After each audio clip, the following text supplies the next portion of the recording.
How do you feel about the chalk bracket, like the lack of Cinderella upsets? Bro. Because you are a true Cinderella like story.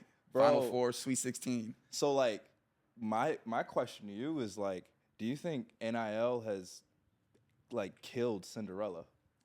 I think killed is a strong word, and I think a lot of pundits are running with that and being like, the NIL ruined March Madness, when in reality, it just changed the landscape a little bit. And I think there will still be like anomalies, but very few.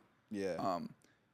Which I think has slightly ruined March Madness, because that's what March Madness prides itself on and how it's distinguishable from like the NBA playoffs. Because like in the NBA, you know the best teams are going to play each other. Yeah. And in March Madness, you get that one game scenario. And it's kind of dope to cheer for those Cinderella teams.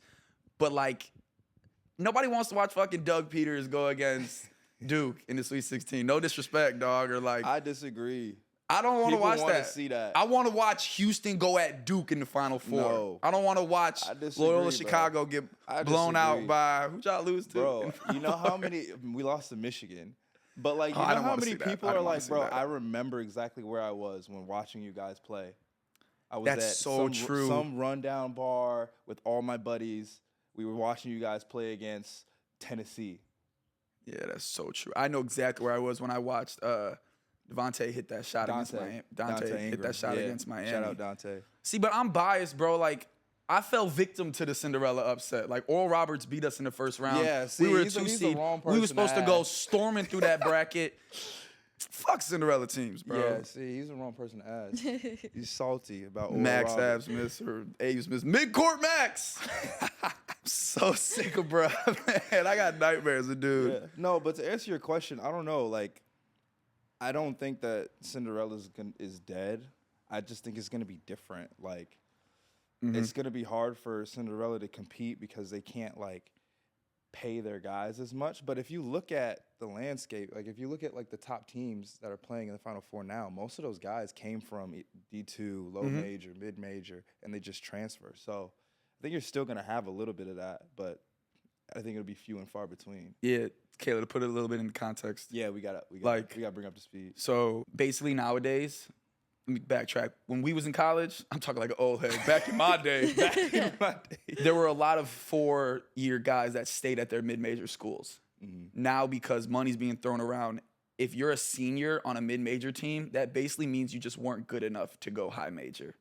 Or you're just got these crazy moral values that like your pride and loyalty kept you home. But like realistically, like you're not passing up a couple $100,000 or $1 million to go play for Kentucky if they throw you a bag and you're at a mid-major school. Yeah. So it'd be like, you know, up-and-coming rapper, up-and-coming artist, just basically getting poached by a big record label. And they lose their authenticity that like drew you in the beginning. So then, like, just to like piggyback that, what's a team that if someone offered you that, like, what team would you want to offer you that? Any of the blue bloods, any of the schools with like nice facilities or the alumni basis, like you go to Kentucky, you automatically get intros to like Anthony Davis or Devin Booker, Drake even. So like they automatically get to have recruiting pitch. You also get paid more. Good cheddar, cars, Paid, like, clout, significantly more. everything. Cars, clout, like College kids are donors, impressionable too. Like, I mean, you're playing at Florida or you're playing at Kentucky, Arkansas. You're playing in the SEC. Like it's really hard. Like that's the Flying top private, level. That's the all top type of level gear. in like there's some college teams that are more breaded and have a better like player experience than pro teams. Yeah. Yeah. Yeah, for I sure. didn't know any of that. Yeah, like the G League can't compete with like some of the top teams in college in terms of like player experience. Interesting. Okay. I also think sports betting has like increased like the attention and like the rah-rah factor around March Madness. Yeah, I haven't hit a single parlay. I've been cooking. I've just been playing my bracket and bro, I'm on a heater right now, knock on wood. Man, come on, Cooper Flag. I need Cooper Flag to just beat that Houston defense, that fake ass little gap defense they do. I ain't worried about it. And then I need Will Golden to devise some crazy plan to combat Cooper Flag and Duke in the championship. And that happens, bottles on Jimbo. I'll take you up on that. Yeah. I'll take you up on that. Where we going?